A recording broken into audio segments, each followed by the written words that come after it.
Olá, comunidade GIM, tudo bem com vocês? Mais uma vez, professor Alexandre Mariano, trazendo para todos vocês uma novidade.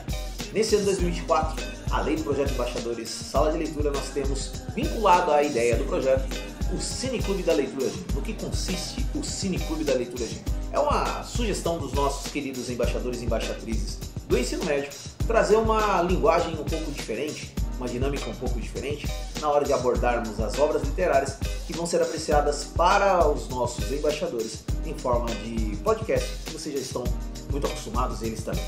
Então trazemos dessa vez no Cineclube da Leitura uma obra literária, nesse caso para os dois ensinos, tanto Fundamental Ciclo 2 quanto Ensino Médio, a mesma obra literária para que eles pudessem assistir o filme e comparar com a leitura do livro na íntegra.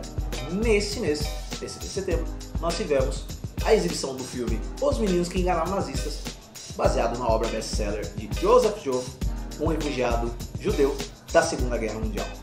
Ele e toda a sua família contando essa passagem triste, histórica, porém fundamental, para trazer mais elementos, para enriquecer debate, ideias, conceitos e contextualizar o que foi aquele cenário nefasto que, infelizmente, sempre é lembrado, mas não pode deixar de ser mencionado para que nós sempre lembremos das mazelas ao povo judeu e também a toda a humanidade envolvida nesse processo. Então, nós tivemos o debate desse livro, uma autobiografia de Joseph Joffre, que conta o processo no qual eles tiveram que, nos anos da Segunda Guerra Mundial, mas principalmente entre 1940 e 1941, com a invasão do exército alemão em território francês, eles começam a fugir para garantir a sobrevivência da família Joffre, liderados por seu pai, mais dois irmãos e a sua mãe. E é uma aventura muito bonita de ser contada, uma história de superação, de esperança e também que ilustra o quanto existe de maldade na mentalidade ainda de alguns seres humanos. E isso foi muito bem retratado e levantado por todos os nossos embaixadores e embaixatrizes da sala de leitura. Então fiquem agora com o debate, tanto do ensino fundamental ciclo 2 quanto do ensino médio, do livro filme Os Meninos que Enganavam Nazistas, obra de Joseph Joffre. Abraço a todos vocês, curtam, comentem, compartilhem e sigam as nossas mídias, tanto no Instagram quanto no YouTube. Sala de Leitura Professor Joaquim Isidoro Marins, e no Instagram JIM_S Leitura ou JIM_S Leitura. Um abraço a todos vocês, apreciem, sigam-nos no podcast também do Spotify, o nosso querido Jimcast, que traz sempre um debate muito legal para toda a comunidade. Um abraço a todos vocês, nos vemos na próxima. Tchau!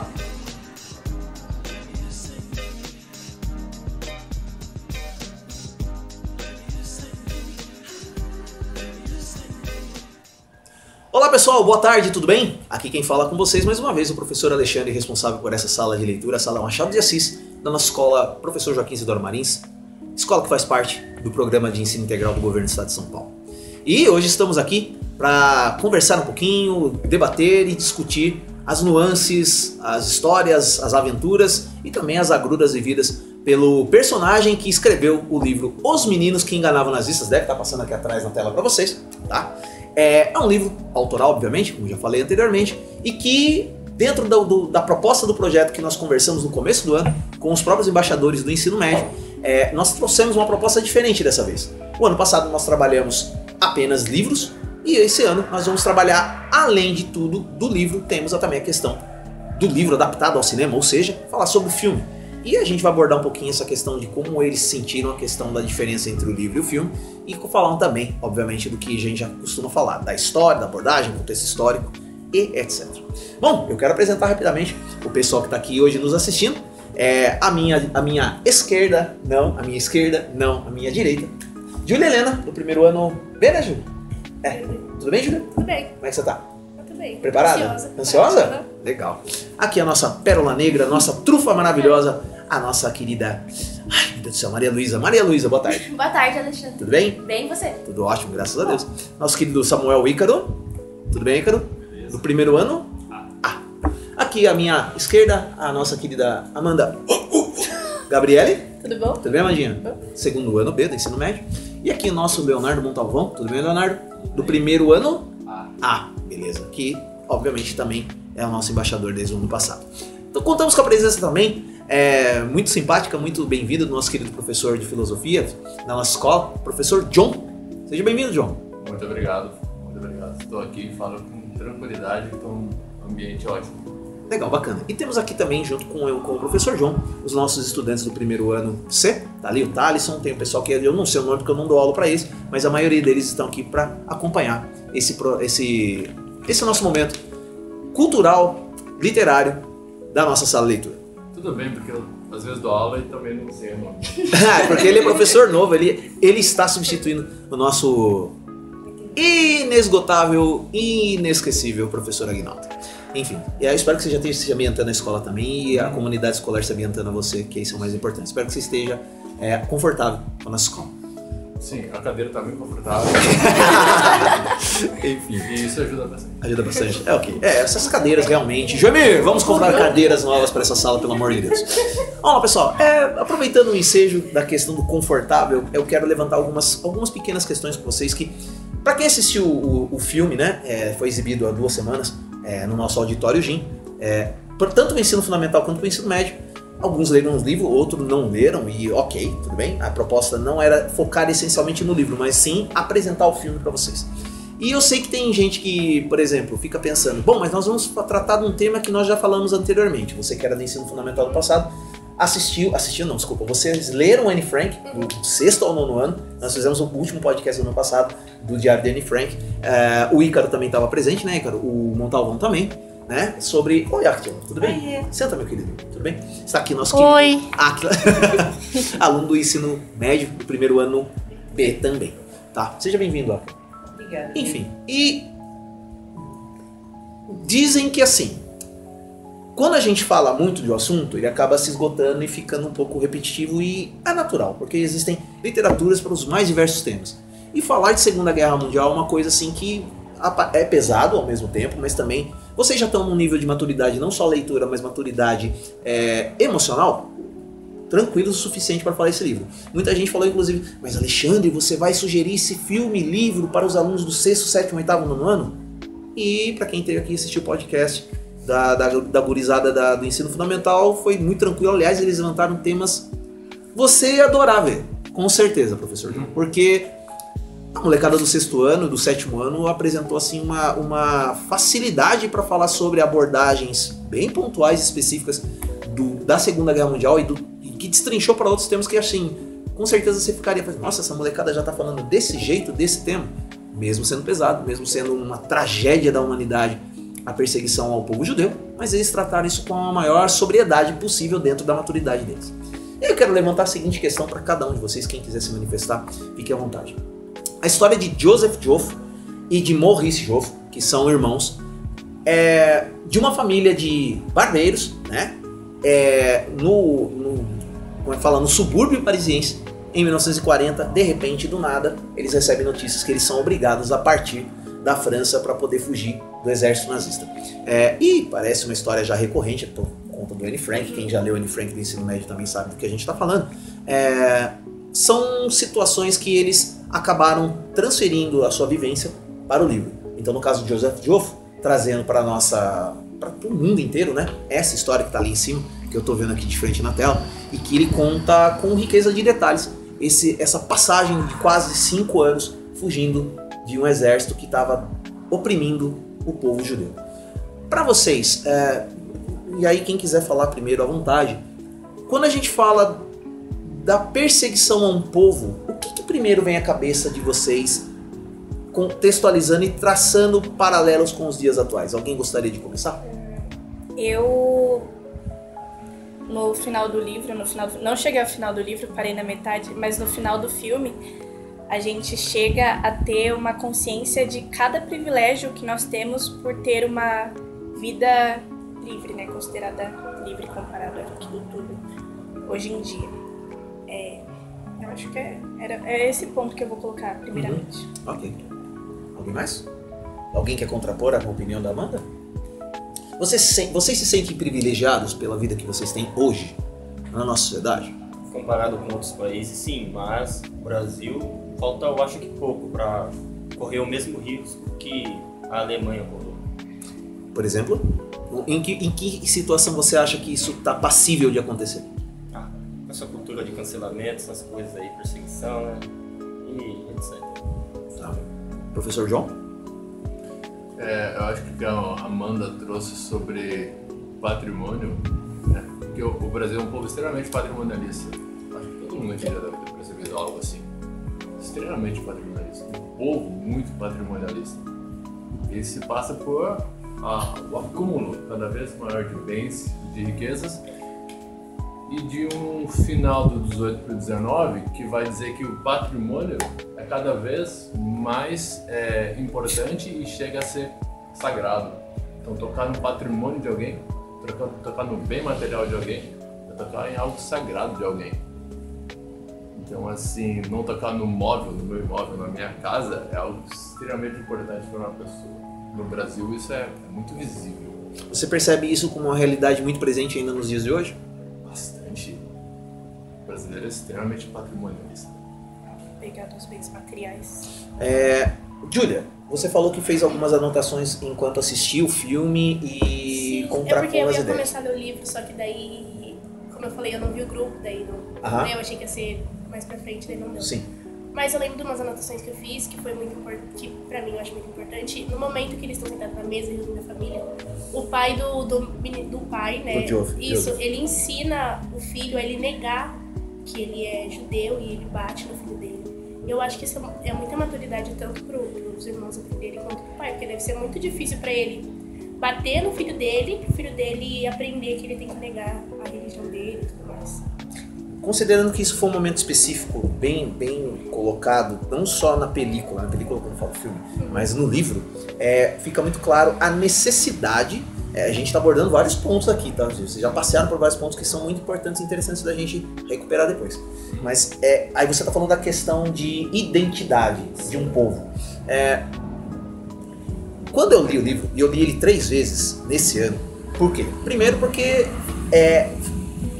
não sei se vocês sabem, mas eu fui escolhido um dos professores da diretoria de ensino para poder fazer as questões do Leia São Paulo deste livro. Não foi de propósito a escolha desse livro, tá? Foi uma questão de um livro que eu queria que estivesse na plataforma Leia e também que fosse um livro que estivesse vinculado a um filme vinculado a um livro para que a gente pudesse acompanhar e fazer essa diferenciação e observar nuances. E cada um levantou um ponto. Patrimonialismo, você levantou a questão dos privilégios, você levantou a questão de como isso pode voltar a ser uma questão, né, a perseguição a um povo ou a cultura de cancelamento, que hoje é muito presente, infelizmente, por conta das mídias sociais. Você levanta a questão da identidade de um povo e a necessidade de você negar a sua identidade, que é uma coisa assim que eu acho muito forte em termos de necessidade, né? Muitas vezes, por exemplo, a gente vê, não sei hoje, mas muitas vezes a gente percebeu durante o êxodo nordestino para o sudeste, que muitos, inclusive nordestinos, com orgulho de ser nordestino, teve que esconder, omitir sua identidade para poder conseguir colocação no mercado de trabalho nos grandes centros, São Paulo, Rio de Janeiro, Curitiba, etc. Por quê? Porque existia a xenofobia.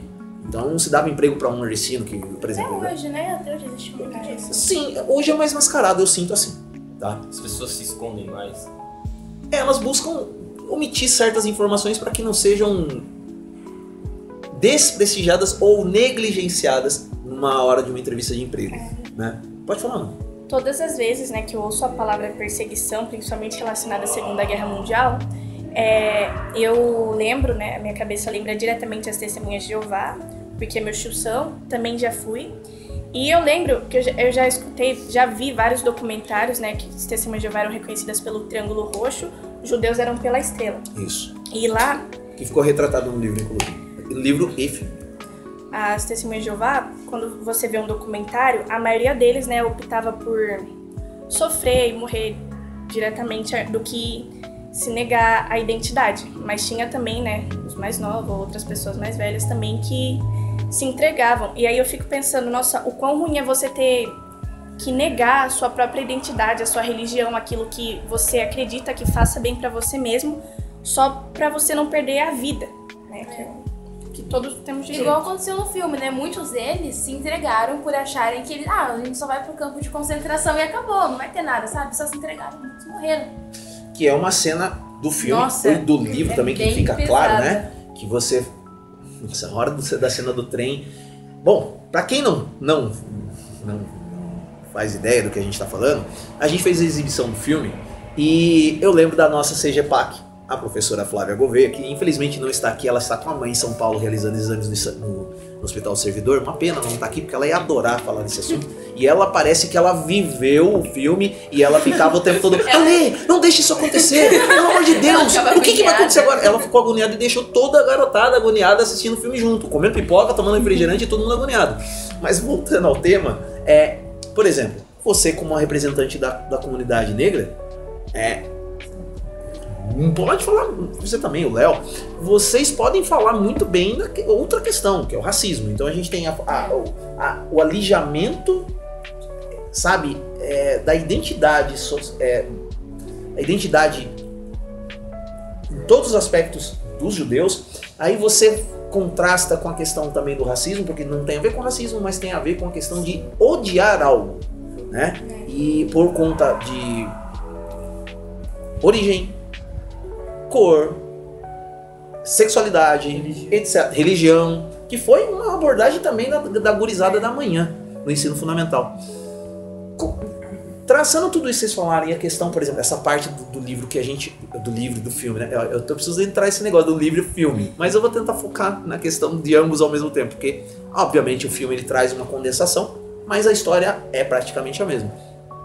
Esse momento que a gente vê no filme, as pessoas sendo encaminhadas, entre aspas, para caminhões, furgões, sem saber o certo que ia acontecer, naquele momento, do trecho que ele conta no livro / filme, que eles são salvos pelo padre, né? Porque na verdade a iniciativa do padre, quando ele olha aqueles dois garotos tremendo e não sabe o que vai acontecer dali em diante, foi fenomenal, pelo menos para mim. É uma das primeiras cenas impactantes para mim no livro. A primeira realmente foi a dos garotos apanhando na escola por conta da estrela amarela, né? A estrela que identificava os judeus na França naquele momento, ou era uma determinação do governo Hitler para perseguir os judeus e falar assim: ó, viu, eles estão marcados, então são eles que nós queremos, né? Então foi uma das cenas mais impactantes também, porque as crianças compraram uma ideia absurda, né? De que, olha, se é judeu, você tem que oprimir, você tem que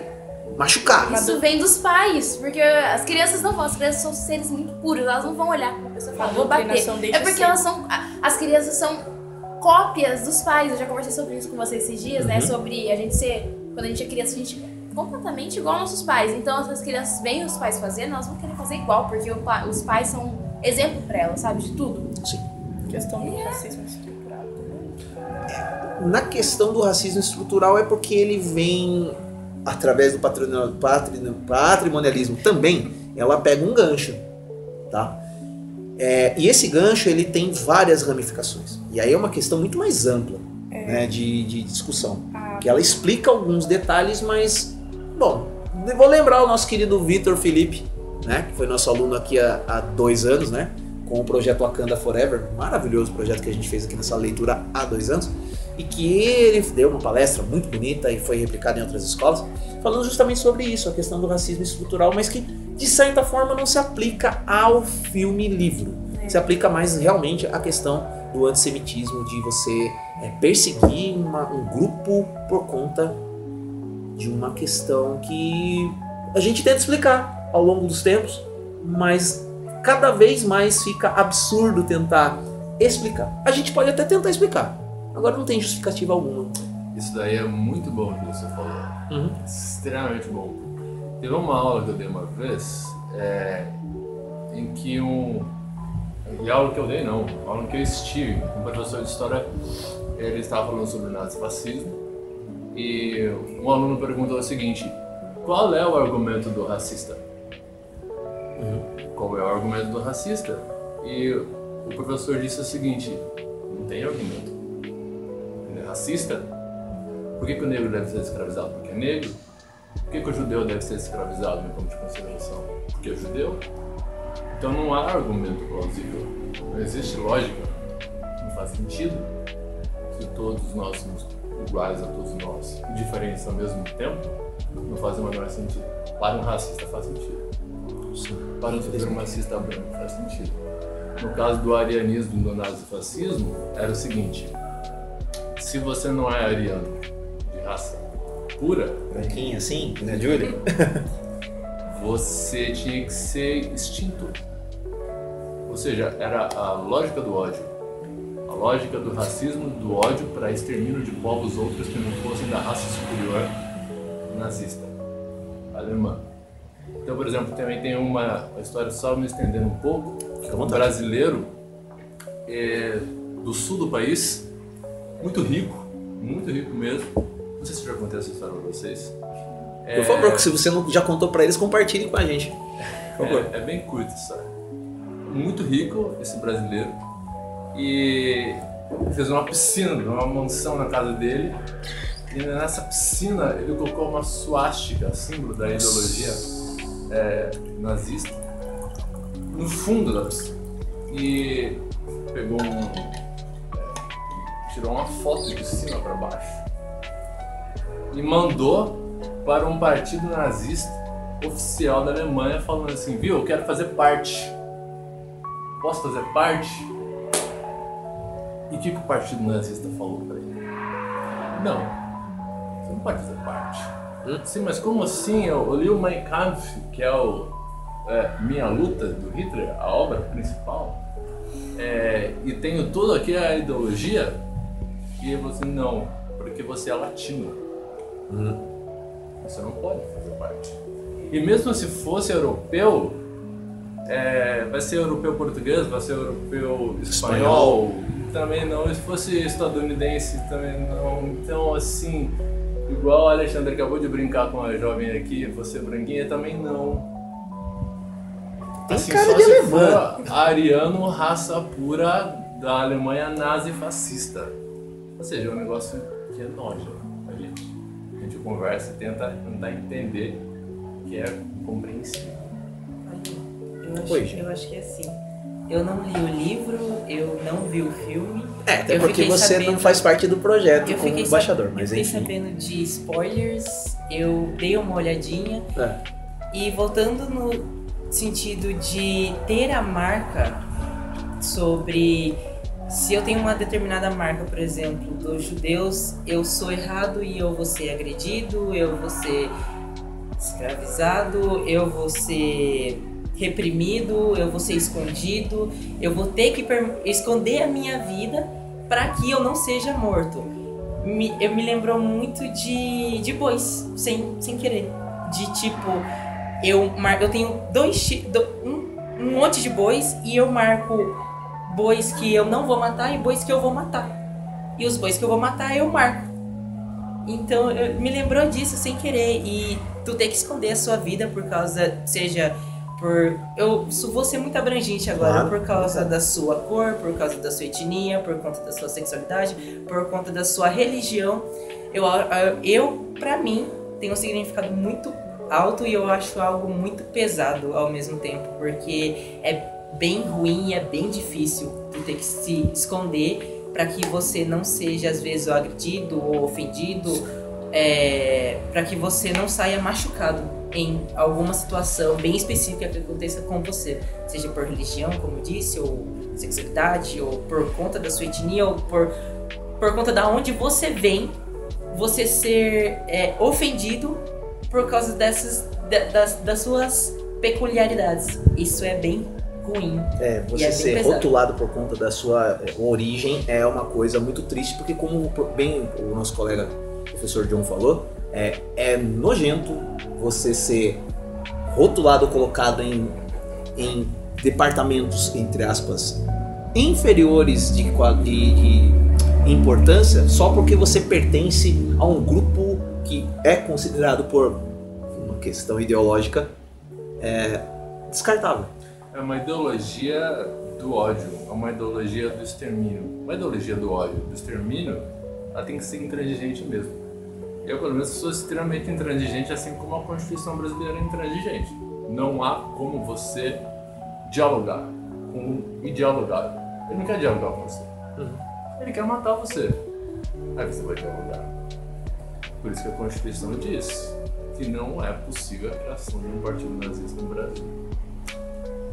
Dentre tantos erros que a nossa Constituição, um acerto ao menos. Né? É isso. Agora só sobre o que o... Áquila. Cauã, Áquila. Áquila? É, que o sobrenome dele é Áquila, né? Cauã Barreto Ártila. Ártila? Não é Áquila. Mas só sobre o que ele falou, enfim. algo bem... É espanhol. Que acontecia bastante. E aconteceu no Brasil, acho que eu passei para vocês, menino 23. Sim, na minha sala. Então você se lembra do que quando o Cauã falou sobre a marca? É verdade. Não é? Sim, Me veio logo. Por favor. Pode falar. No comentário Menino 23, onde que era mesmo? Era no sul, né? Então, aí você continua a história, tá bom? Ah, tá. Menino 23 é a história de um grupo de meninos que foram retirados de um educandário, de um orfanato chamado Romão de Matos Duarte, no Rio de Janeiro, em 1932 e 33, levados para o interior de São Paulo, em Campina de Monte Alegre, uma cidade, pelos Rocha Miranda, principalmente por Renato e Oswaldo Rocha Miranda, para serem escravizados, com uma ideologia, na década de 30 brasileira, conhecida como integralismo. Uma ideologia que se assemelhava muito ao nazifascismo. Mas que eles não diziam ser nazistas e nem fascistas. Mas não porque eles não gostavam dos termos, mas porque eles diziam que eles eram brasileiros. Queriam um nazismo e um fascismo à brasileira. Então eles diziam, nós não somos italianos, nós não somos alemães, nós somos brasileiros. Era um nazismo, era um modelo de... Não, um nacionalismo levado às últimas consequências. Ah, sim, ultranacionalismo. Um ufanismo. Agora a parte do corpo. Ah, sim. Aí o pesquisador que está apresentando o comentário, ele faz várias pesquisas, né? E ele acha fotos, tipo, de um boi marcado com um símbolo nazista, né? Essa eu acho. Um símbolo nazista. Tem uma pedra, não era? Era uma pedra, não era? Um tijolo. É um tijolo. Várias coisas, assim, que a gente achava que nunca ia acontecer no Brasil. E é muito... que a gente acha que nunca vai acontecer. Olha, vocês já ouviram falar em eugenia? Sim. Você conhece o termo, né? Seguinte, no filme Menino 23, Sidney Aguilar Filho, inclusive Sidney Aguilar Filho foi o meu professor, por isso que eu sou professor de história hoje. Eu me inspirei exatamente no Sidney. E no texto da Constituição de 1934, o artigo 134 diz o seguinte: o Estado tem o dever, o direito de fomentar, ou seja, incentivar a educação eugênica. A eugenia é a ciência do racismo. Sim. E assim, dentre todos os campos da nossa sociedade, foi cair exatamente o nazismo onde? Qual campo? Foi cair no campo da educação. Então dizia que as nossas crianças deveriam ser educadas dessa maneira. Por exemplo, numa sala de aula, alguns segregados. Esses são melhores, outros são piores. Era eugenia, no caso.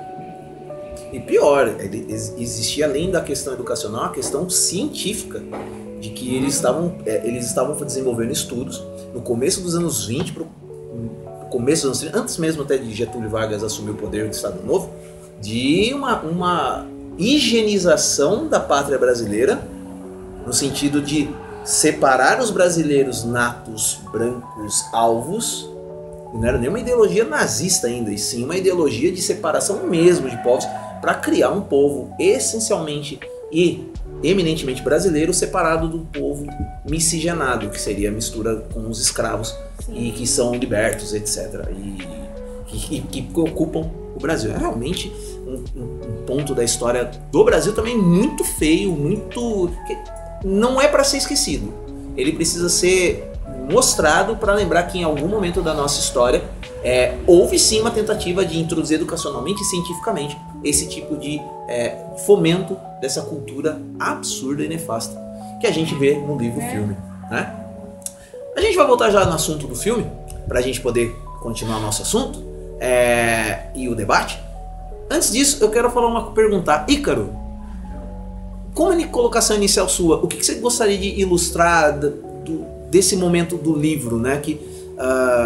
Onde ficou muito claro que no momento que eles estão no trem, eles buscam a fuga, porque eles percebem naquele momento, opa, se a gente não correr, nós somos pegos e viramos reféns dos nazistas. E lembrando, tem um detalhe, para quem não viu o livro filme, e eu não gosto de dar spoiler, mas vou ter que dar esse pequeno spoiler, fica muito claro ali que mesmo crianças, eles estão lutando pela vida, porque eles sabem que os oficiais nazistas não estavam para a brincadeira. O que você diz desse momento para nós, Ícaro? Eu acho que é um momento muito impactante, porque você percebe o desespero de cada um, porque você consegue ver no olhar, sabe, deles, que é um momento muito desesperador para as crianças, que não sabem o que vai acontecer, foram separados dos pais, da família. Isso é um momento, para mim, pelo menos, muito impactante, porque do pai bater na cara do filho, de separar para cada um rumo e tá um adolescente, um pré-adolescente juntos, sem saber aonde ir, sem saber o que fazer, com um monte de pessoas que podem matar eles a qualquer momento. É uma situação muito desesperadora, porque se fosse comigo eu não saberia o que fazer, na verdade. Eu acho que eu teria morrido, porque eu acho muita maturidade deles também, eles conseguirem botar um rumo na vida deles e conseguir sobreviver juntos, sabe? Legal. Baseado nisso, vai ser o tema do próximo bloco da nossa conversa hoje sobre o livro Os Meninos que Enganavam Nazistas. Do outro lado da tela para você. Eu tô olhando aqui não sei como é que tá, mas tá ali. A gente vai fazer uma pausa rapidinho de 1 minuto, pra gente poder dar uma respirada, tomar uma água ardente, só que não, tá? A gente já volta.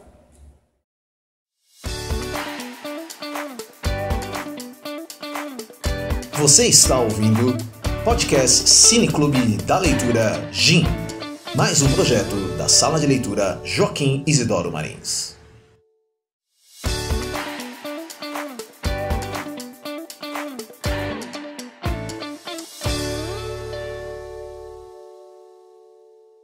Pessoal, estamos voltando do bloco. E viu, não querendo falar nada, eu não sou embaixador não, mas aqui tá bom pra caramba e vocês não vão querer perder isso daqui, viu? Vambora, gente. Bora. Valeu, calma. Gente, voltando pro nosso segundo tempo do nosso podcast do Clube de Leitura Cineclube dos Embaixadores Sala de Leitura GIM. Vamos voltar agora ao segundo tempo falando especificamente de alguns detalhes do filme que eu gostaria de abordar com todos aqui, para sair um pouquinho da questão filosófica e abordar mesmo a questão dos personagens, os principais dos envolvidos. Eu vou falar um momento do filme que, assim, que foi angustiante de assistir junto com vocês, porque, assim, todo mundo ficou lá, Alexandre! Mas um momento que os oficiais nazistas batem na porta do quarto deles em Nice, quando eles se reencontram depois de se separarem, como o Ícaro falou muito bem. Da música que a mãe estava tocando no violino. Isso, que a mãe estava tocando no violino.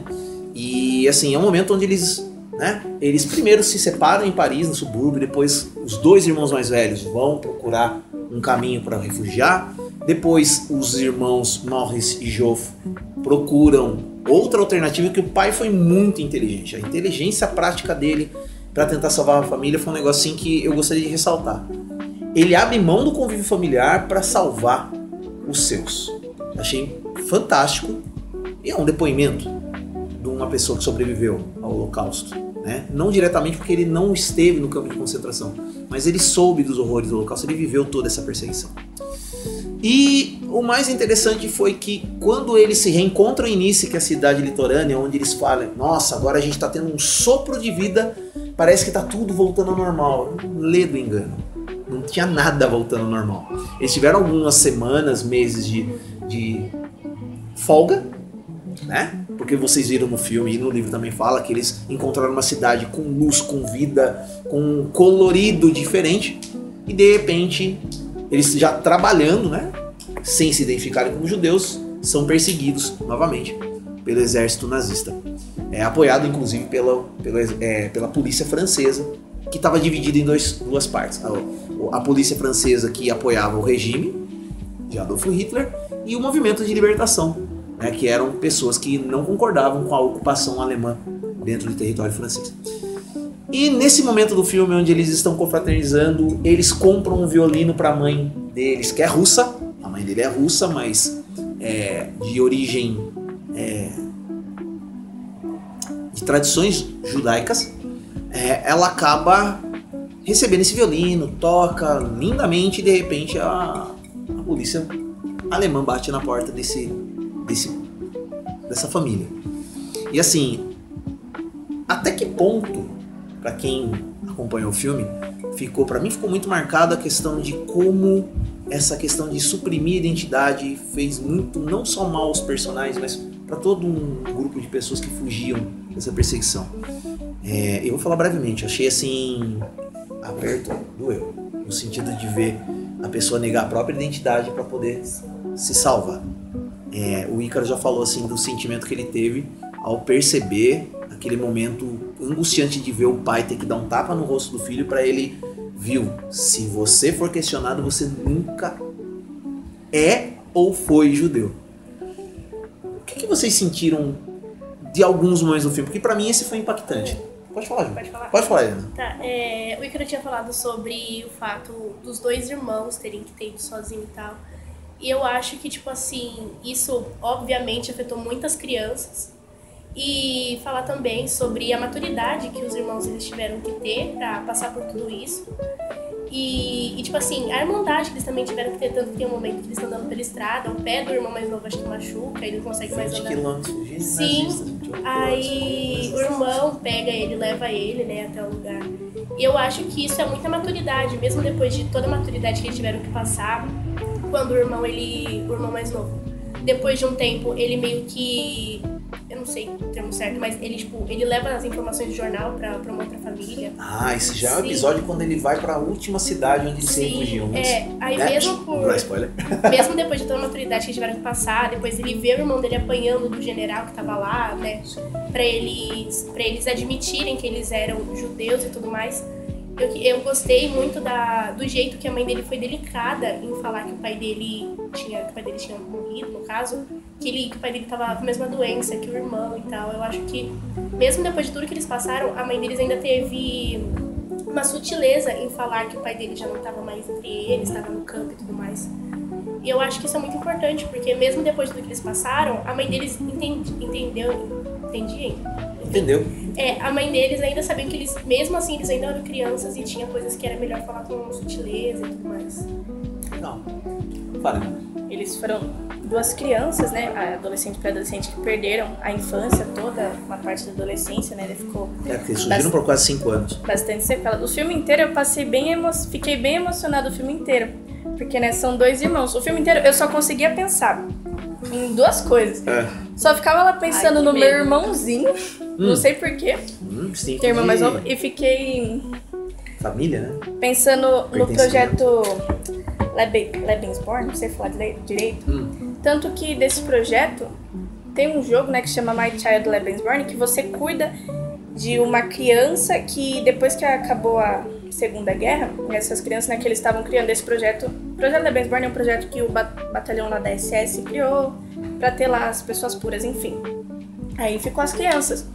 Aí quando você joga esse jogo, vai mostrando a história de um menino que você cuida e ele sofre bullying na escola, sofre diversas coisas, né, porque ele era uma criança e fala, você é uma criança nazista e tudo. E aí vão destilando ódio contra essa criança. E eu assisti esse filme e falei, nossa, estão destilando ódio contra as crianças judias aqui no filme. E ao mesmo tempo eu lembrava do jogo, né? O que ficou depois da guerra, tipo, o ódio que cada um tem aos seus inimigos, a herança que ficou por pessoas que não tiveram nada a ver. Eu sei que é difícil para algumas pessoas, mas por não ter nada a ver. Eu acho que esses pontos ficaram bastante na minha cabeça o filme inteiro, esses dois pontos. Coisa pesada, Lê. Eu já joguei esse jogo. Já? É muito legal. E é coisa que, tipo, por exemplo, vai passando os seus dias, você adota uma criança nova e, enfim, tu procura a família dele, a mãe, eu acho, o pai ou a mãe, algo assim. E chega um determinado ponto do jogo que já passou alguns dias desde que você já está com a criança, você já levou ela para a escola e no primeiro dia de aula ele fica receoso do porquê, ele questiona muito o porquê, a mãe, o pai, a pessoa que está jogando o jogo, do porquê ele tem que ir para a escola. E aí aparece, quando o filho questiona você ou te faz uma pergunta, aparece 3 ou 4 alternativas para você responder ele, que é uma alternativa, desde a alternativa mais sutil, a alternativa mais agressiva, mais grosseira. E quando ele volta de um determinado dia, as roupas, ele estão todas cheias de lama e chamaram ele de filho de nazista, ou nazista, ou porco nazista, algo assim. E é algo pesado e vem com uma música de piano, violino junto, que é uma música bem cabisbaixa. Você lê aquilo de primeira vez, quando tu tá jogando na primeira, te bate assim de um jeito que tu reage, tipo, impossível que isso aconteça com o meu filho.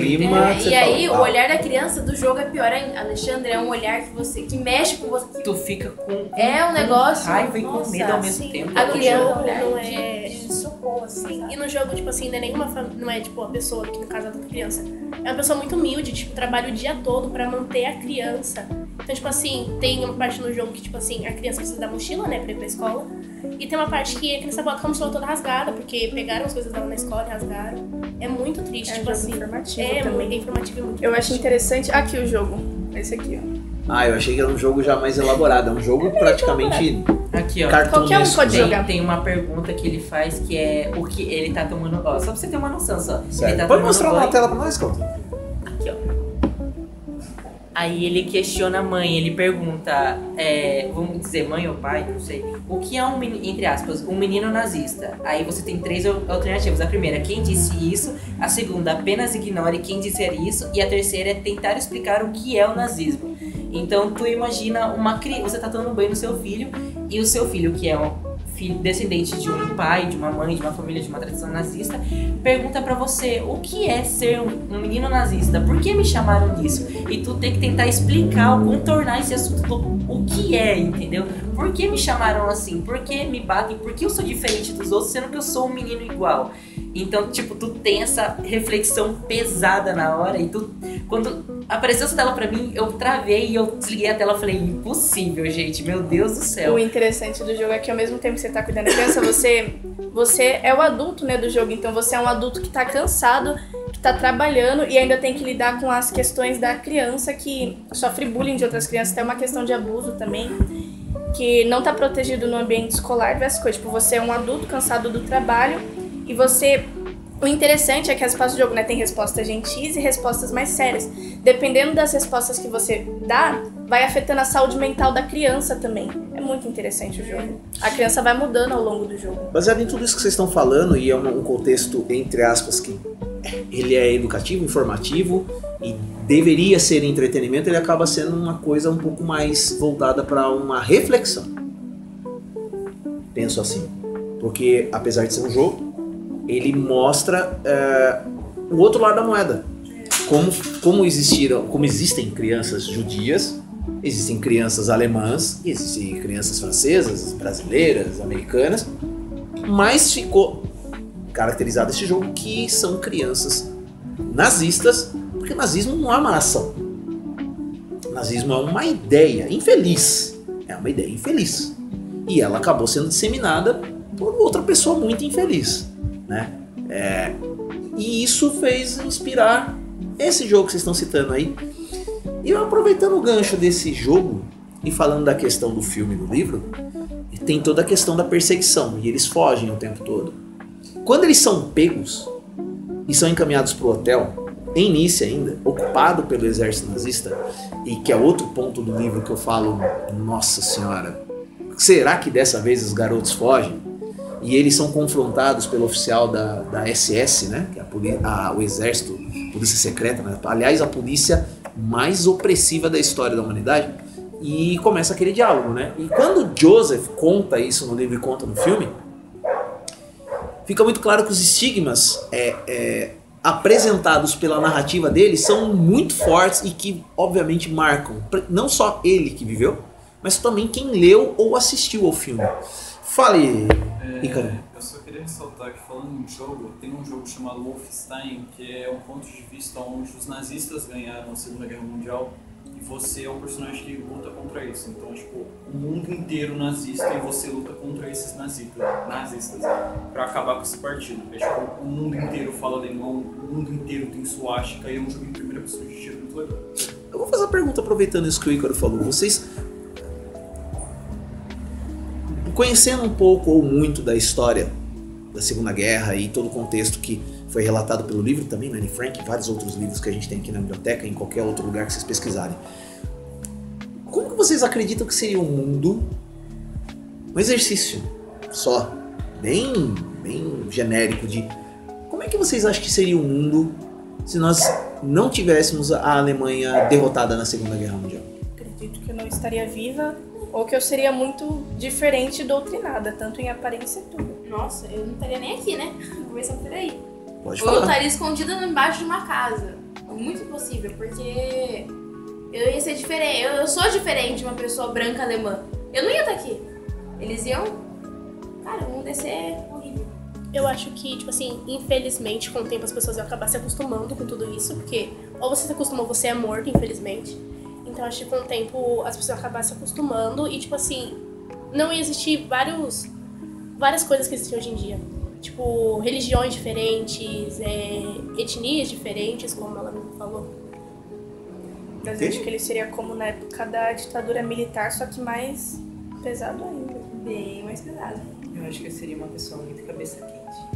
Tipo, não, cara, olha só, vamos supor, aconteceu o que aconteceu sobre isso, e aí eu tô lá escondido, aí eu imagino vindo um policial chegando em mim e falar, não, você não me viu, eu não estive aqui. Não, eu imaginei essa cena porque, eu acho que eu não me encaixaria, eu acho que eu não estaria vivo, eu acho. Não estaria vivo. Tipo, aqui embaixo. A 7 palminhos no chão, eu estaria lá, dormindo, descansando. Não preciso nem estar morto, é só descansando mesmo, dormindo. Não estaria. Livramento mesmo. O que você acha, Léo? Se o mundo fosse vencer, seria o auxílio deles? John, você como professor de história, filosofia, sociologia... Eu ia falar algo aqui, ia falar 3 coisas, mas depois do que ele falou, eu gostaria que o Samuel dissesse algo. Porque vocês se lembram que nós fizemos uma discussão acerca de morte ser uma salvação? Então esse assunto Porque o que ele acabou de falar aqui... Ia ser um livramento. É algo comum de se ouvir.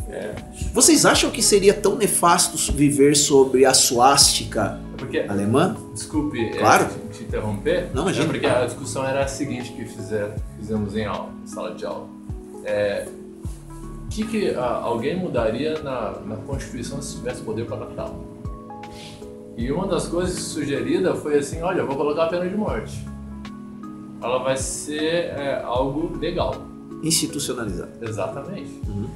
E eu coloquei a seguinte história verídica, que um daqueles que foi pego no tribunal de Nuremberg, que foi o tribunal que pegou o alto escalão nazista depois da Segunda Guerra Mundial, um daqueles que estavam sendo julgados, os nazistas, ele pegou um pouco de veneno e se matou. E ele não foi preso, portanto. Aí a gente começa a se perguntar, por que ele fez isso? Por que ele se matou, em vez de ficar preso? E daí se nós, hoje, deveríamos matar um nazista se prendêssemos, ou deveríamos, não é? Prendê-lo preso e... O que é pior, entende? E aí vieram várias discussões sobre isso. Eu acho que para eles, na mentalidade deles, ia ser uma desonra eles serem realizados por outros povos, né? Povos inferiores. Isso. Muito bem colocado, Léo. Muito bem colocado. Oi. Eu não sei se entra nesse contexto, mas tem uma história que eu acho que eu ouvi uma vez ano passado, que tinha uma família que eles estavam escondidos no porão de uma casa, na época que os nazistas perseguiam os judeus. Sim. E aí o bebê dessa criança começou a chorar muito. E a mãe, na intenção de fazer o bebê parar de chorar, ela matou o filho dela pra que a família toda não fosse pega pelos nazistas. Olha, eu não duvido. Olha, é assim, vou deixar o Ícaro falar e vou voltar a isso que você falou. Como o John falou, e um questionamento que ele levantou também, que a morte é muito fácil. Pra você morrer, assim, é fácil demais. Então, às vezes é melhor você ser preso e também dar um desgosto pro nazi. Tipo, nossa, povo tão inferior assim, me prendendo, me escravizando, nossa, que raiva, deixar eles com ódio mesmo. E fazer eles ter algum trabalho doméstico e tentar mudar a perspectiva deles. E se não mudar, beleza, deixa preso o resto da vida, porque às vezes a morte é muito fácil de você morrer, muito fácil de você chegar a essa conclusão. Às vezes deixar ele preso pro resto da vida é bem melhor. Daí ele vai pensar, vai talvez mudar, se não mudar, deixa lá, deixa por crescer sozinho. Falaste. Ele falou sobre morte, que seria muito fácil morrer. E eu lembrei de uma frase de um filme em que tem eu não lembro qual situação mas tem 3 homens e um é preso, um é o general e o outro é o soldado. E aí o general pergunta pro cidadão que tá preso se ele se arrepende ou não dos crimes que ele cometeu. E entre eles tem pedofilia, estupro, racismo, entre outros crimes muitos dos outros que ele já cometeu. E aí o soldado interrompe o general e olha pra cara do cidadão que tá preso e refuta pro general, fala: a morte seria bom demais pra ele, seria muito fácil matar ele, o melhor é deixar ele preso e ter a ele a perspectiva do que ele fez. É muito fácil matar pessoas, se arrepender já não é mais o mesmo. E aí ele sai. E aí deixa uma perspectiva de que ser morto ou matar é fácil demais, se arrepender já não é mais o mesmo. Porque tem pessoas que, mediante do que fazem ou não do dia a dia, no nosso cotidiano, não se arrependem às vezes. Ou se arrepender, não se arrepende facilmente. É que muitas vezes, e aí, pegando tudo que vocês falaram, eu coloco só da seguinte forma, coloco na seguinte citação. Muitas vezes o drama de consciência, ele pega tão pesado em algumas pessoas que têm caráter, e as pessoas que não têm caráter ou valor algum, não existe drama de consciência.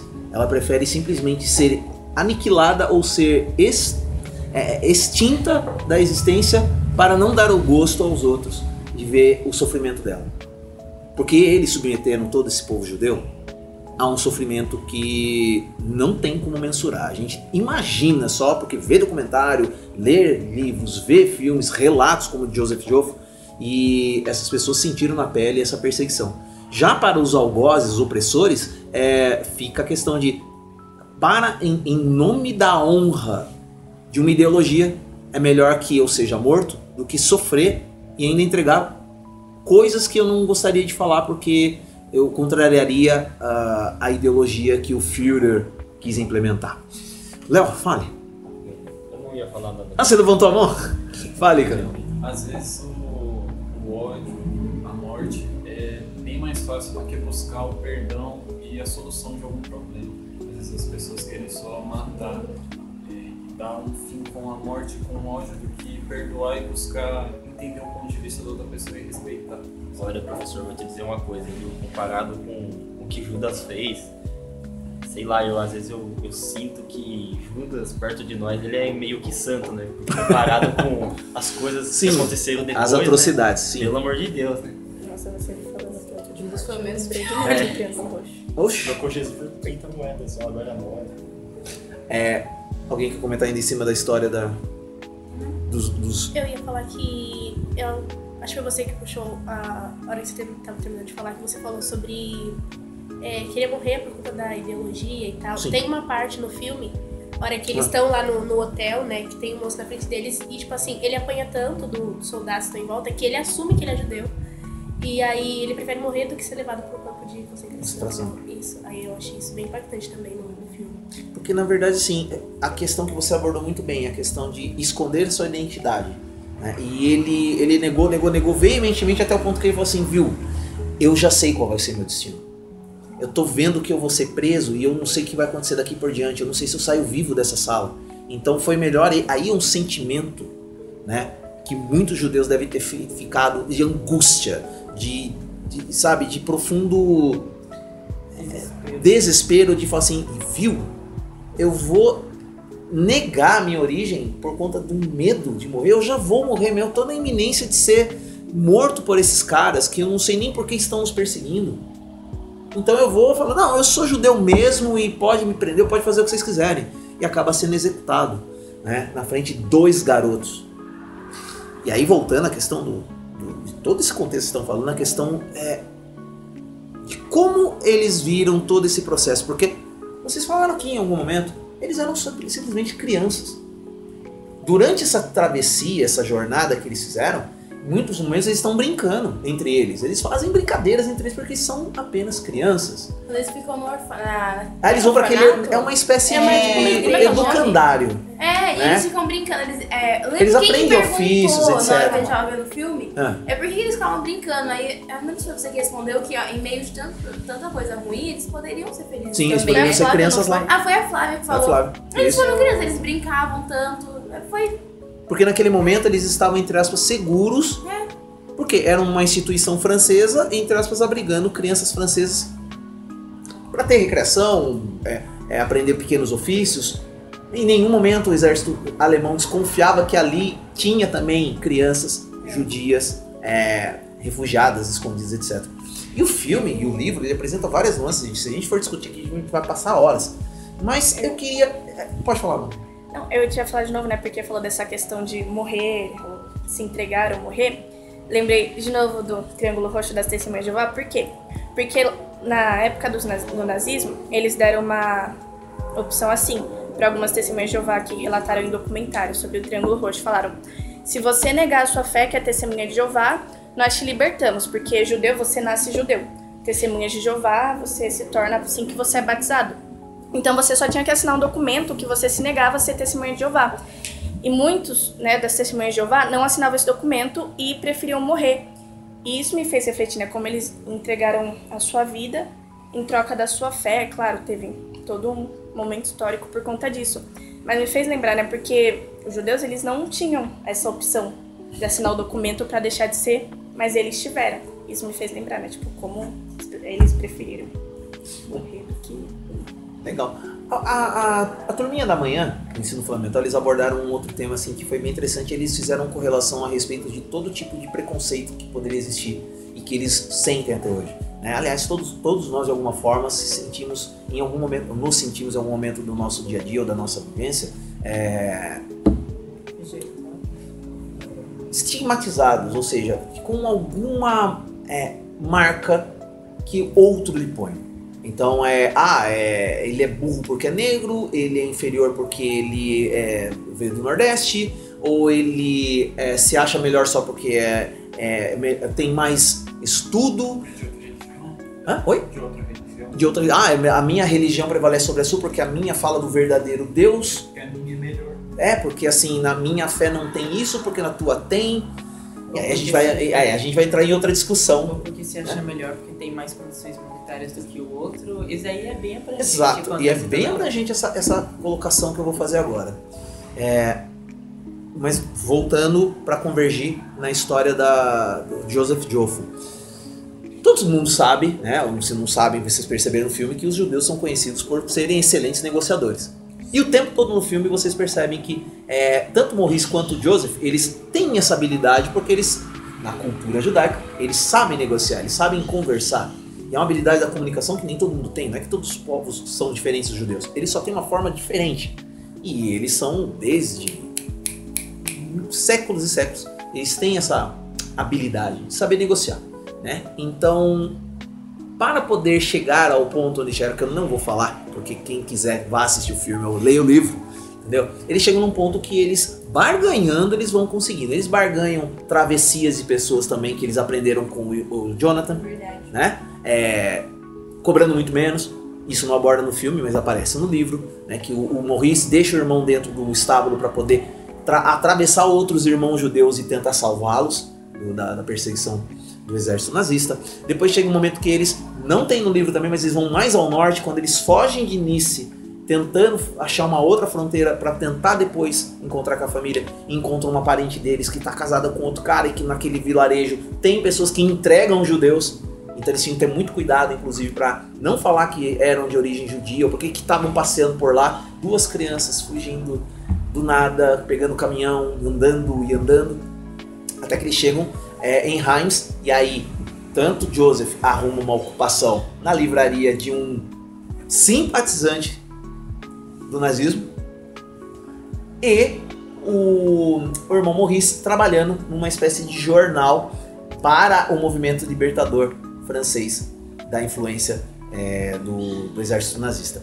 E tem uma cena, que também ela é marcante, que é a hora quando todos os franceses ficam sabendo que os aliados estão ocupando de novo Paris, né? Que todo mundo quer linchar o dono da livraria. E nesse momento, aquela coisa de a honra ou, né, o orgulho, ela acaba indo por terra. Quando Joseph Joffre sobe em cima das mesas e fala assim: eu sou um judeu, e ele o dono da livraria estava sendo hostilizado, ele ia ser praticamente espancado, linchado. E aí ele praticamente salva um conservador, um simpatizante nazista. E obviamente ele nem houve um obrigado, mas ao mesmo tempo o olhar dele diz tudo. O olhar do dono da livraria fala assim: nossa, eu sou... A esposa dele agradece. Isso, a esposa agradece, mas ele mesmo não teve essa dimensão do quanto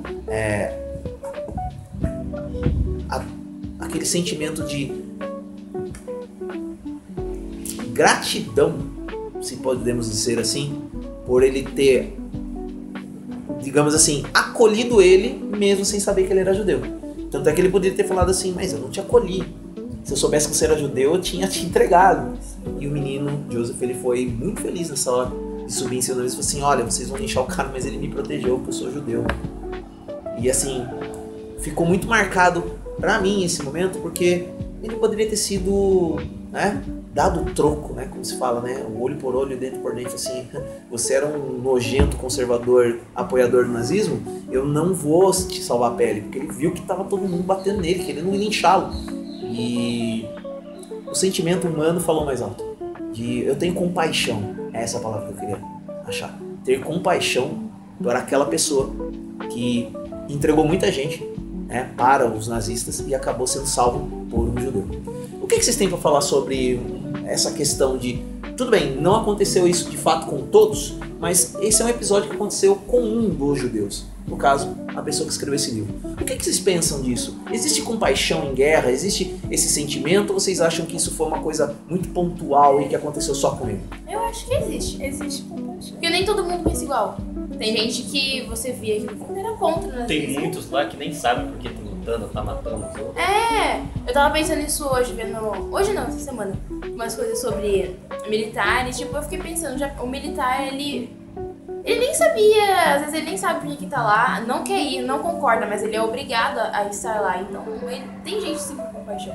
Isso me lembrou das trincheiras da Primeira Guerra Mundial, quando acabava, acho que era quando acabava o ano e ia iniciar, os soldados, por mais que eles estavam lá na guerra, eles se juntavam pra jogar futebol. Claro, eles pararam com essa prática, né, porque depois os senhores lá ficaram bravos. Mas, tipo, no meio de toda essa guerra, eles iam lá e se juntavam pra jogar futebol. A famosa pausa pra poder... Esse respeito. Assim como é relativo também, porque tem muita gente que tá lá por ajudar, tem muita gente que passa essa imagem de bonzinho que vai ajudar. Porque às vezes a pessoa só entrega, dá uma facada nas costas do outro por, sei lá, 5 minutos de fama.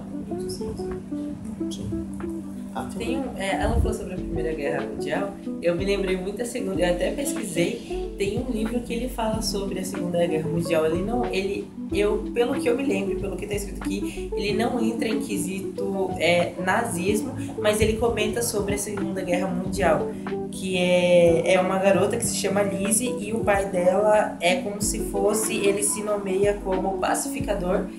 E aí vai acontecer a Segunda Guerra Mundial e eles estão juntando pessoas para lutar sobre a Segunda Guerra Mundial, para terem exército.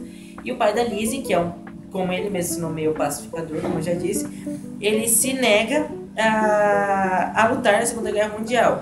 E aí acontece que a polícia vem à procura dele, até porque ele é um dos melhores soldados que tem, o melhor combatente, o melhor soldado que manuseia armas, enfim, o melhor soldado de lá dentro do batalhão. E aí a polícia vem atrás dele e aí, como está escrito aqui, a estadia, porque eles se mudam de cidade, eles vão para Witherway. A estadia deles não é muito grande, porque eles estão procurando, em geral, em monte, muita gente, massa, para jogar na guerra com os soldados, cidadãos com soldados e combatentes. E aí a família vê que a estadia não dura muito tempo, e novamente a família desabrigada vê-se obrigada a fugir novamente. Então vem o pai, a Lizzie e o irmãozinho da Lizzie, que acho que é o Tommy, algo assim, e eles vão pulando de cidade a cidade, de país a país, e o pai da Lizzie vai contando algumas histórias sobre como foi a Primeira Guerra Mundial, de a loucura que foi aquele momento sanguinário e que ele jamais voltaria a lutar. Até porque durante a Primeira Guerra Mundial caiu uma bomba em cima da casa da esposa do pai da Lizzie, e a esposa infelizmente morreu, e ele não quer ir pra guerra porque ele prometeu pra esposa dele que ele jamais tocaria em uma arma. Então ele quer honrar a esposa dele e ele não vai pra guerra. Só que daí acontece tudo isso, um desenrolo, enfim. E o livro é muito bom. Tem bastante gente. Fuja, coelhinho, fuja. Fuja, coelhinho, fuja. Porque é sugestão de literatura pra vocês aí. Tá? Toda vez que os policiais vêm e o pai da Lizzie, a Lizzie precisa se esconder, o pai da Lizzie chega no ouvido dela e fala, o pai dele chama ela, ele e os dois de coelhinho, e aí ele diz, fuja, coelhinhos, fujam. E aí a Lizzie vai para um lado, o Tommy, que eu acho que é o nome dele, vai pro outro, e eles se escondem. E aí quando é a hora deles saírem de onde eles estão escondidos, o pai da Lizzie fala, voltem, coelhinhos, voltem. E aí eles voltam pro local de onde eles tinham fugido. Isso é bastante emocionante, até porque na primeira vez que ele fala, tipo, a criança, como é escrito, sai chorando de lá e gruda da irmã dele e sai correndo, enfim. É muito emocionante, o livro é muito bom. Eu recomendo bastante. Fala, Ju. Eu ia falar que a hora que você falou sobre muitos alemães não simpatizarem com essa coisa do nazismo e tudo mais, me lembrou o filme Menino do Pijama Listrado, que tem o filho, né, do soldado lá e tal, e ele faz amizade com um judeu, que é um menino que vive no campo de concentração. E como ele simpatiza com o menino, ele leva comida, eles brincam, acho que de bola, se eu não me engano, por cima da grade que o menino fica. E eu acho que, embora eles sejam crianças e eles não tenham muita noção do que está acontecendo, como você mesmo disse, muita gente não concordava com isso. Então eles nem sabiam o que estavam fazendo, mas eles estavam lá porque ou eles estavam ou eles estavam. Eles não tinham muito que uma opção do que querer fazer ou não. Esse livro, filme também é maravilhoso. Ele gera umas polêmicas também. Sim, porque tem umas passagens no livro assim que elas são um pouco contraditórias, controversas, na verdade. As pessoas falam, nossa, mas as pessoas só sentiram empatia quando o filho do soldado morreu. Eu li uns comentários assim na internet. E aí é uma questão apenas de interpretação de como isso pega pra cada um. Porque, como a gente fala, filme, livro é uma questão muito de interpretação também. Existe um fato histórico narrado, né? No caso do livro de Joseph Joffre, um fato histórico que ocorreu, é real, e ele escreve e descreve isso. Eles estão vivos, se não me engano, os dois irmãos até hoje, tá? Se não me engano, eles estão com cerca de 87, 89 anos, algo assim. Mas o mais importante é que, dentro desse contexto histórico, é fundamental entender que vocês estão abordando várias coisas e várias nuances muito significantes no que diz respeito à humanidade, ao quão nocivo é o conceito de guerra e o quão nocivo é a questão de olhar para outro ser humano e, primeiro, você, entre aspas, defender uma causa que às vezes não é a tua. Você não quer ferir uma pessoa de outro país por conta de uma ideologia ou por conta de um momento político, geopolítico, por assim dizer, que envolve muito mais do que só a geopolítica, tem interesses envolvidos. Antes de você falar, Amanda, eu quero fazer uma pergunta. Você vai acrescentar alguma coisa em cima disso aí? Não, eu ia acrescentar, né? Que eu ia falar porque ele falou das historinhas lá, né? Do coelhinho lá. Que eu lembrei, né? Que no filme da menina que roubava livros, tem a cena que eles estão se escondendo no porão e a Lizzie começa a contar uma história pra acalmar todo mundo no meio da guerra. É só isso que eu ia acrescentar mesmo. Okay. Gente, eu queria fazer uma pergunta pra vocês bem simples. Eu gostaria que cada um colocasse da forma que achar melhor, né? A gente sabe que a gente está falando de um filme, de um livro que é contextualizado e ambientado num momento horrível da humanidade, que se a gente espera que nunca mais aconteça, né? E aí eu perguntei pra gurizada, né, de manhã, e eles falam assim, é possível sim acontecer de novo. Por quê? Por conta da intolerância, por conta do preconceito, por conta de N coisas que a gente também tocou aqui nesse assunto. E eu vou fazer essa pergunta primeiro, e eu gostaria que o John respondesse essa pergunta da forma que você achar mais conveniente. O livro fala, na minha visão, de esperança, e fala de esperança de um... Nossa, esse sinal é uma coisa maravilhosa. Eu sei. Faz tempo que na hora certa, né? Pois é. Eu odeio esse sinal. Jamir, pelo amor de Deus, troca isso. Tô pedindo faz 2 anos já. Coloca um barulhinho de palhacinho apertando o nariz. Também. Vai ser legal. Pra mim esse livro fala de esperança e irmandade. Família / irmandade. Porque ao final, todos assistiram o filme ou leram o livro, ou os dois, e ele tem um momento, obviamente, que é o retorno das famílias. Mais de 10 milhões de pessoas, né, refugiadas voltando. Entre 10 milhões de pessoas, né? Achei um pouco exagerada a conta, mas ok. Na época da guerra, muita gente voltou para os seus países de origem, inclusive a França, né? Tem judeus espalhados pela Europa toda. Mas assim, se você tivesse que falar desse momento, John, onde todo o planeta viveu uma angústia muito grande, esperando o fim de uma guerra e esperando a derrota de uma ideologia nefasta, né? Para você, o que simbolizou esse momento na história da humanidade baseado no que a gente conversou aqui? Onde o nazifascismo ele é derrotado? Você diz? Onde você percebe que o contexto da guerra, qual é a tua visão a respeito desse contexto da guerra e onde você percebe que ele tem um grande finale que faz você acreditar que nós nunca mais, ou pelo menos nunca mais esperamos ter um episódio como esse de novo. Então, como eu falei, eu vejo esse filme como o livro-filme ele fala de esperança e irmandade. Eles se apoiam nisso para poder sobreviver. Então, eu agradeço novamente o convite de Alexandre, mas tem que dizer algo que é o seguinte: eu não sou um livro, ok, não assisti o filme.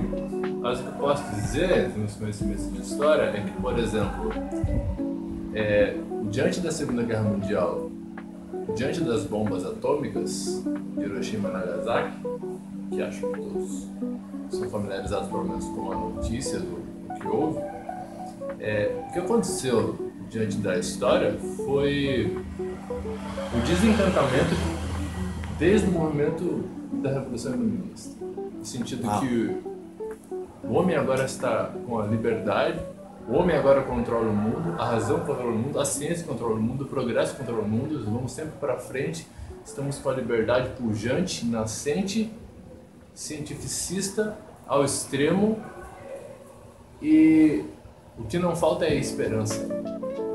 E com o impacto da Segunda Guerra Mundial, com as bombas atômicas, o que vem é justamente um pensamento contrário ao livro. Não um sentimento de irmandade e de família, mas um sentimento de que tudo isso pode ruir. E é por isso que, por exemplo, a Hannah Arendt ela escreve sobre a banalidade do mal. E existem muitos estudos para falar assim, mas como é que o ser humano consegue ser tão mal, tão ruim assim? Onde é que está isso? E começa até uns estudos como, por exemplo, literalmente dizendo, de abrir o cérebro de uma pessoa e procurar cadê a maldade aqui. Não sei se vocês já ouviram falar de um serial killer chamado Jeffrey Dahmer. Sim. Canibal e assassino. Sim. Quando foram assassinados na prisão, um serial killer estadunidense, uma instituição de ensino, uma universidade, queria o cérebro de Jeffrey Dahmer para estudar. E isso advém de uma lógica do final da Segunda Guerra Mundial, onde as pessoas começaram a estudar por que o ser humano é mau. Porque existia uma ideia muito Rousseau sobre as crianças e a pureza das crianças. Quando nascem, existe uma tela em branco, e essa tela em branco é a bondade. Depois o mundo que a cerca é que vai mostrando algo ruim aqui, acolá. E quando acontece a Segunda Guerra Mundial, vem o inverso. Fala assim, peraí, então a gente pode ser mal a esse ponto, a esse nível? Então há uma desesperança muito grande ali causada. Mas também um ponto de reflexão. Eu acho que é isso que fica pra mim, nesse sentido. Um ponto de reflexão.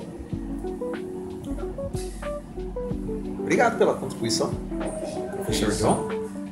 Léo, a sua visão do livro, filme... Eu acredito que o ódio, ele sempre vai virar ódio.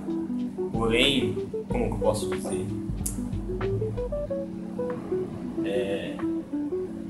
Espera aí.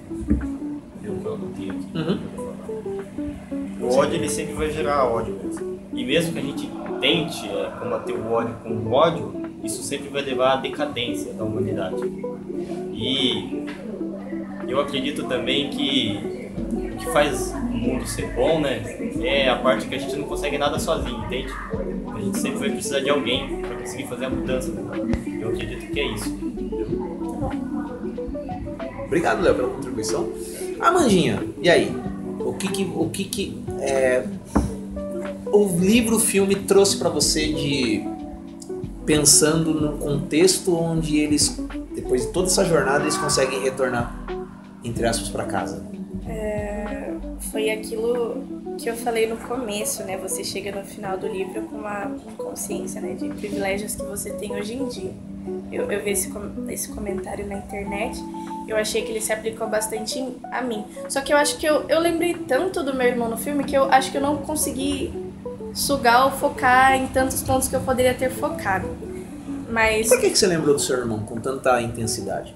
Porque o filme, ele demonstra um amor muito forte de irmãos. E eu me imaginei na situação daquele irmão mais velho, onde ele estava disposto até talvez dar a vida pelo irmãozinho dele se for preciso. E eu senti que numa situação levemente parecida, eu faria o mesmo. Eu, Estrela, nossa, eu senti um amor de irmãos muito grande nesse filme, ao mesmo tempo, tudo que aconteceu eu lembrava do meu irmãozinho, que acontecia com o mais novo. Eu acho que a questão do irmão mais velho querer estar lá e proteger o irmão mais novo, agindo até como pai de certa forma, lembrou bastante. A questão da empatia também, né? Porque muitas pessoas só falam de amor retratados em filmes quando se trata do romance, né? De um casal, mas esquecem dos outros tipos, familiar, amor paterno, amor de irmão, tudo. Eu achei que demonstrou bastante esse amor familiar. O que me deixou muito emocionado do começo ao fim, né? Porque me coloquei lá no lugar e falei, nossa, imagina uma situação dessa acontecendo com meu irmão, com algum falando que eu gosto, eu não ia ficar parado, sabe? Foi o que eu pensei o filme inteiro. Gostei, mas eu gostei pra caramba. O filme é bem amplo, sabe? Sim, abre um leque de discussões. Sim. Absurdo, né? Pra caramba, aborda bastantes pontos também. É muito bom. E o que eu gostei, né, foi o que já foi ressaltado aqui, que mesmo em meio à guerra, tudo, eles estão lá fazendo algumas piadinhas. Estamos sempre o outro brincando, chamando né? Opa! Não sei o que é sua bunda, xingando lá. Eu achei muito legal. Não, foi legal. Enfim, eles não deixaram de ser crianças em meio a um momento de Os tragédia. garotos lá no abrigo que eles ficaram até fizeram uma piadinha falando, você é judeu? E o outro, não, eu não sou judeu. E iam lá fazendo. Eu achei isso muito legal também, que eles iam descontraindo um pro outro. Sim, porque dentro do cenário, eu entendi assim, dentro do cenário completamente apontado para, olha que mal que o ser humano pode fazer para si mesmo, para si mesmo como irmandade dentro da humanidade, ainda assim eles buscaram momentos de cuidar um do outro, de ter empatia um do outro e entender que só se unindo eles conseguiriam superar aquele momento. Pode ser que eles tivessem sido pegos, eu não posso falar o final do livro. Enfim, poderiam, mas em contraposição ao ponto de vista de vocês, eu acho ele excepcionalmente válido. Também tem o outro lado, onde você sentiu empatia e você viu a questão da familiaridade. Eu fiquei impressionada com o quanto eles são espertos e foram muito espertos nessa situação de desespero. É uma adaptação dentro de uma realidade que eles não sonhavam. Sim. Júlia, e aí? Eu gostei muito do filme, obviamente. Meu Deus.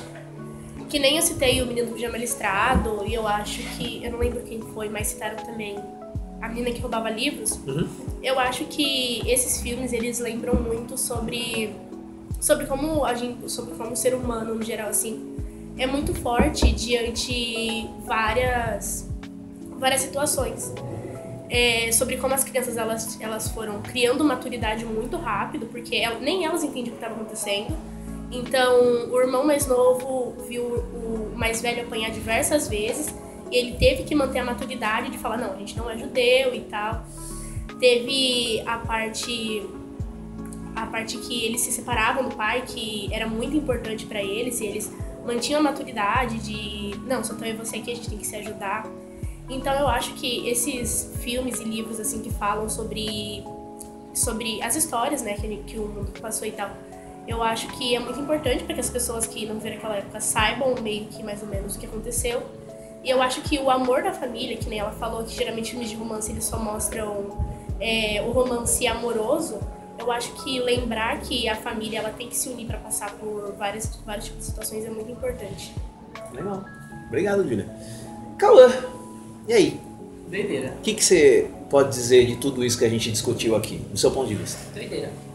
De que se você, por exemplo, se eu estivesse naquele século com a minha roupa que eu tô agora, e eu chegasse e falasse, nossa, lá em 2024, que é anos, muitos anos depois da onde vocês Quase estão... 80 anos. A gente pode se vestir assim. E ele, não, pode usar esse tipo de meia. E esses shorts, vocês podem usar? Vocês têm liberdade pra fazer tal coisa? Brinco, piercing, O que é isso no seu rosto? Então eu acho que não tem, eu acho que as pessoas que viveram naquela época diriam impossível você estar usando esse tipo de roupa e ser daquele século. Isso não é possível. Eu tô com outra roupa e você tá com outra e você é de um século depois do meu, e isso acontece mesmo. Então eu acho loucura. Eu acho bastante loucura. Não tem como você comparar uma vida deles com a minha vida, ou com a vida da Júlia, ou com até mesmo a sua, ou com a vida do professor John, ou independente de qualquer outra vida, não tem como você comparar. Em quesito de qualidade, em quesito de saúde, em quesito de financeiro, em questão de pobreza ou riqueza, em questão de trabalho, não tem como você comparar. E eu acho uma loucura. Obrigado, Cauã. Minha Flor! Oi. Fala, bombom, e aí? Você repete o final da pergunta pra mim, por favor? Só, em breves palavras, só repetir. Não, é só pra... Dentro do contexto do livro apresentado por Joseph Joffo, a história que ele narra, essa trajetória, essa saga deles... Breves palavras. Hã? Breves Não, palavras. o que você extraiu do filme, do livro, enfim. Olha, eu adquiri mais conhecimento. História não é o meu forte, mas eu gosto muito de estudar, então eu adquiri mais conhecimento. Tanto que eu não sabia que eles iam... Que acontecer, pegou também uma parte da França. Sim. Né, na história Na verdade, do quase toda a França.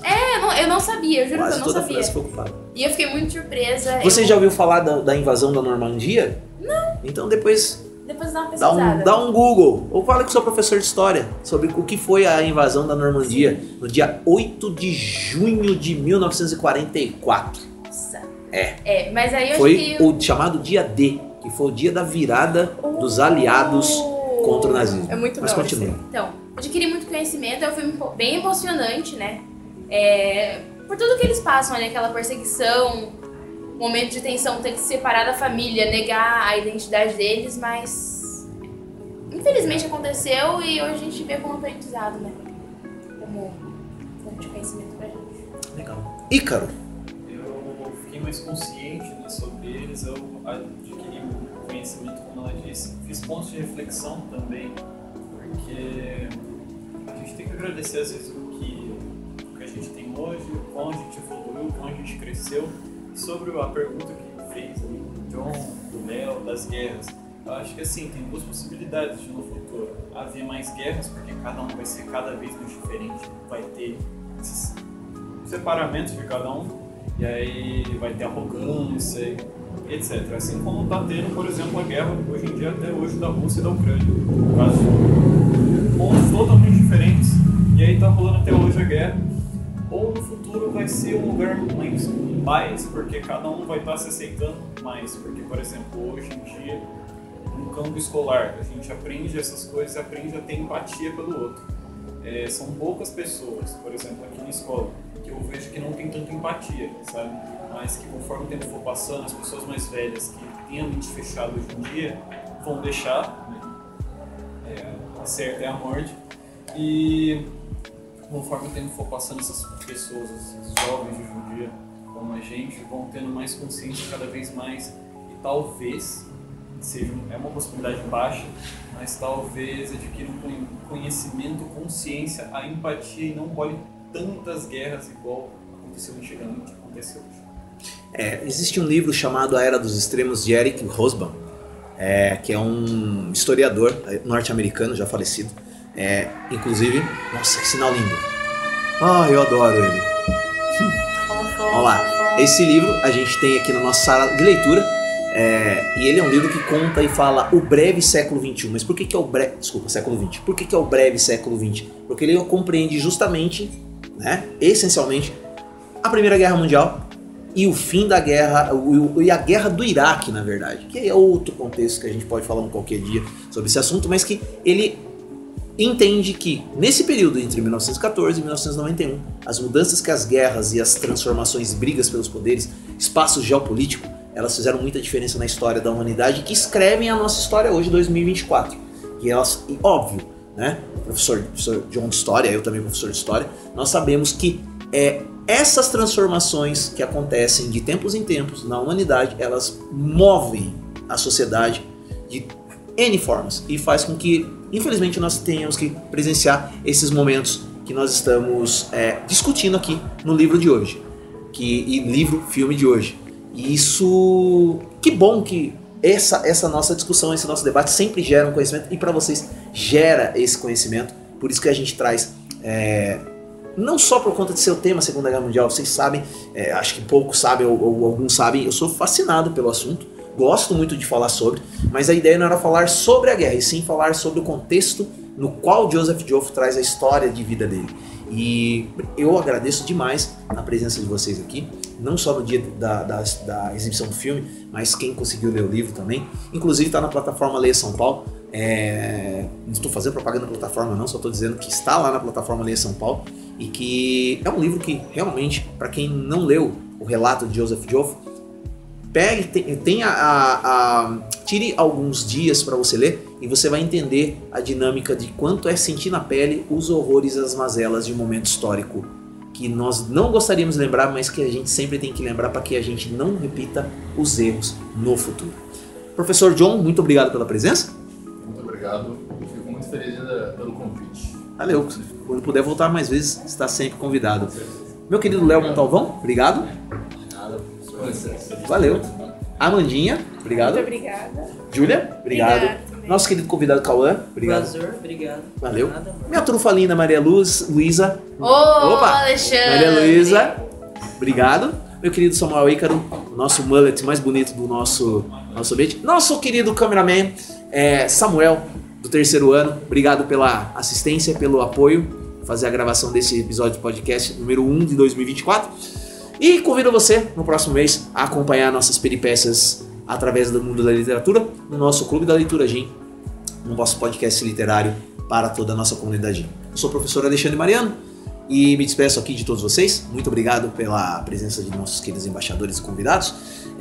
E sempre lembrando que esse projeto só sobrevive e só existe para a comunidade Gin, porque os alunos fazem esse projeto. Um abraço a todos! Obrigado. Adeus ou até logo. Até a próxima. Adeus. Coloca fonfon. Coloca fonfon. Até logo ou adeus. Ninguém me ouve, meu Deus. Você não pode virar pra você mesmo. Não precisa deixar de gravar não, continua gravando. Aí, Samuel, obrigado, gente. Com certeza quem tá assistindo vai querer saber quem é o Samuel. Vai, Léo, filma ele rapidinho aí só pra saber quem ele é. Ah, é? Então pega e filma seu namorado lindo aí. Enfim, é isso. Vamos tirar uma foto pra terminar? Pode deixar, eu quero comer. Eu também. Eu tenho que ir embora. E a gente posta em café da tarde. Eu tô Tchau. Tchau. Fonfon. Eu não almocei hoje. Nossa, mas ela reclama assim sempre, Samuel? É porque eu queria comer. Isso vai pro Spotify. Beijo. Tchau, gente. Fomos. Até a próxima.